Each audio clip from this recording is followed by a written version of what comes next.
నమో శ్రీనివాసాయ నమః. నమో వెంకటేశాయ నమః. అందరికీ నమస్కారం అండి. ప్రతిరోజు రాశి ఫలితాలు తెలుసుకోవడానికి ఇంకా మన ఛానల్ సబ్స్క్రైబ్ చేసుకోకపోతే ప్లీజ్ సబ్స్క్రైబ్ చేసుకోండి. లైక్ చేసి మీ పూర్తి సపోర్ట్ మన శ్రీనివాస ఛానల్ కి ఇవ్వండి. ఈ వారం రాశి ఫలితాలలో గోచార్య రీత్యా వృషభ రాశి వారు ఎటువంటి శుభాశుభ ఫలితాలను పొందుతారో తెలుసుకోవడానికి ఈ మన వీడియోని ఎక్కడా స్కిప్ చేయకుండా చివరి వరకు చూడండి. మీ ఫ్యూచర్ మెరుగయ్యే ఒక మంచి శుభవార్త అందుతుంది. దాన్ని సరిగ్గా సద్వినియోగపరుచుకుంటే ఫ్యూచర్ లో మీరు అనుకున్న లక్ష్యాన్ని చేరుకుంటారు. మంచి నిర్ణయం తీసుకోవడం కారణంగా అద్భుతమైన అవకాశాలను పొందుతారు. మీలో దాగి ఉన్నటువంటి ప్రతిభను కూడా బయటకు తీయడం జరుగుతుంది. ఇల్లు వ్యాపారానికి సంబంధించిన పనులను విజయవంతం చేస్తారు. ప్రతికూల విషయాలు వర్తమానంలో ఆధిపత్యం చెలాయించవచ్చు. ప్రణాళికలను ప్రారంభించే ముందు వాటిని ఒక్కసారి మళ్ళీ పునఃపరిశీలించడం చాలా మంచిది. విద్యార్థులకు విద్యా సంబంధిత పనులలో ఇంకొంత కృషి అవసరము. వ్యాపార పనితీరులో కొన్ని సవాళ్లు ఉండవచ్చు, కానీ సహనంతో పట్టుదలగా చేస్తే త్వరలోనే మీకు సానుకూలంగా అనుకూల పరిస్థితులు ఏర్పడతాయి. సోమరితనాన్ని విడిచిపెట్టి మీ పనులు ఎప్పటికప్పుడు పూర్తి చేయడం వల్ల తప్పకుండా విజయం సాధిస్తారు. చెడు స్నేహాలకు, అక్రమ సంబంధాలకు, చెడు వ్యసనాలకు దూరంగా ఉంటే మీరు అనుకున్న లక్ష్యాలను చాలా ఈజీగానే చేరుకుంటారు.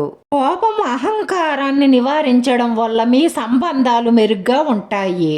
కళాకారులకు, క్రీడాకారులకు అద్భుతమైన అవకాశాలు వస్తాయి. బంధువులు, సన్నిహితులకు సంబంధించి ఏదైనా అసహ్యకరమైన వార్త వినవచ్చు.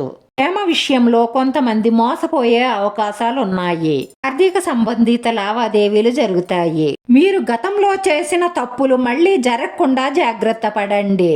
పరాయి స్త్రీ పురుష వ్యామోహంలో పడే అవకాశాలు ఉన్నాయి. జాగ్రత్త. అలా పడితే మీ జీవితాలే తారుమారైపోతాయి. మీ జీవితాన్ని మీరే అగాధంలోకి తోసుకున్నట్లవుతుంది. జాగ్రత్త.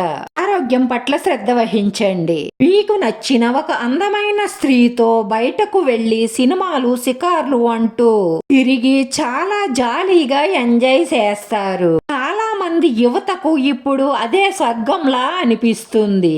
కానీ రాను రాను మీకు అదే పెద్ద శాపంగా మారే అవకాశాలుంటాయి. ప్రేమ అంటే చాలా అద్భుతమైనదే. దాని గురించి వర్ణించడానికి కూడా మనం సరిపోము. కానీ అంత పవిత్రమైన ప్రేమను అపవిత్రం చేస్తున్నారు. అక్రమ సంబంధాలకు ప్రేమ అని పేరు పెట్టకండి దయచేసి. ప్రేమకు అసలైన నిర్వచనం అంటే స్వార్థం లేనిది. అమ్మా నాన్నలకు మన మీద ఉండేది ప్రేమ. అన్యోన్యమైన భార్యాభర్తల మధ్య ఉండేది ప్రేమ. పిల్లలకు మన మీద ఉండేది ప్రేమ. అలాగే యువతీ యువకుల మధ్య ఏ స్వార్థము లేని, అక్రమ సంబంధం లేని స్వచ్ఛమైన ప్రేమ ఉండాలి. అన్ని మాత్రమే ప్రేమ అనండి. ఈ రాశి వారి పరిహారంలో లేత రావి ఆకును తీసుకోండి. దానిపై గ్రంథంతో కానీ సున్నంతో కానీ స్వస్తిక్ వెయ్యండి. దాని క్రింద 54 నెంబర్ వెయ్యండి. దాని క్రింద ఓంకారం రాయండి. ఈ రావి ఆకును మీ ఇష్టదైవం పాదాల దగ్గర ఉంచి మీ మనసులో ఉన్న కోరికలన్నీ నెరవేరాలని మొక్కుకొని ఈ రావి ఆకును తీసుకొని వెళ్లి పారే నీటిలో వదలండి. మీ పనులన్నిటిలోనూ ఆటంకాలు దూరమైపోయి మీ మనసులో ఉన్న కోరికలన్నీ నెరవేరి మానసిక ప్రశాంతత లభిస్తుంది. వీడియో నచ్చితే లైక్ చేయండి, షేర్ చేయండి. మీ లైక్ మాకు ఎంతో విలువైంది. మీరు లైక్ చేయడం వల్ల ఈ వీడియో కొంతమందికి చేరుతుంది. నా శ్రీనివాస ఛానల్ ఆదరించండి. అందరికీ ధన్యవాదాలండి. నమో వెంకటేశాయ నమః.